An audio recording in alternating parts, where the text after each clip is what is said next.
Subong kan makusog na pag-uuran, ginatos na Bicolano ang nakiugma sa pamaskong handog concert parto kan Banwaanin Pulanggi Albay kanakaaging Desyembre 22 kung sa inaimbitara na mag-perform sa PCC Grounds ang pamusong singer-actor na si Juan Carlos Labajo. Ang fan ni Juan Carlos na si Duff Ortega handang makisusuan asin maoranan, madalan sa na mag-perform ang sa iyang pigi-idolo. Galing guys, maganda. Maganda. The best. I love you, JK! sana makapapicture ako. Maugmamay ng Pulanggenyong si Januel na mahiling din personal si Juan Carlos. For me, na-enjoy ko talaga really yung concert, especially yung kinanta niya talaga yung Shot Puno. For me, yun talaga yung pinaka-favorite kong kanta niya. And the best yung concerto for me ni Juan Carlos sa Pulangi.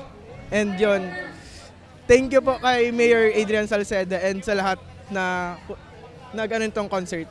Mas naging buhay ng God an audience kan kantahon na ni Juan Carlos ang duwa sa pinakapamuso niyang kanta na Ere Asin Buwan. Ang iyong kanda'y umaabot sa buwan, lahat ng pagmamahal at oras na aking binigay,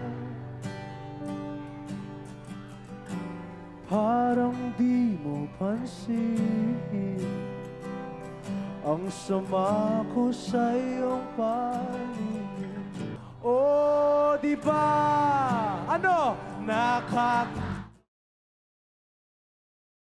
Ayo'y lumilipad at ako'y iniwan mo. Sigun kay Pulanggi Mayor Adrian Salceda, partikan konsyerto sa selebrasyon nindakan Uyanggi Christmas Festival. Iniman ang saro sa iyang mga regalo sa iyang mga kahimanwa ngunya na Pasko. Asin pasasalamat sa padagos na pagtitiwala sa iya bilang ama kan Banwaan. Ang mga concert dito sa Pulangi is kind of a way of showing my appreciation to the people, especially their support and trust sa administration ko. Pero economically speaking, isang dahilan kung bakit kami nagpapa-concert para mabuhay ang economy. Pinasalamatan man kan alkalde si Congressman Joey Sarte Salceda asin ang Ako Bicol Party List na naging dalan nga ni Maria Lezar ang nasambit na konsyerto. Salamat sa lahat ng tumulong. Sabi ko kanina, wag natin kakalimutan na magpasalamat sa lahat ng tumulong sa atin, sa AKB Party List, siyempre po sa pangunguna ni Kong Saldi, ni Kong Joey at sa lahat-lahat ng tumulong. Hindi ko na isa-isahin, basta gusto kong matapos ang 2023 ng with a grateful attitude. Sana naramdaman ng tao, hindi lang ng mga taga-Pulangi, kundi yung mga neighboring towns and cities na ganito dapat this is what they deserve. Kundi dapat makulay at mas maliwanag ang Pasko nila.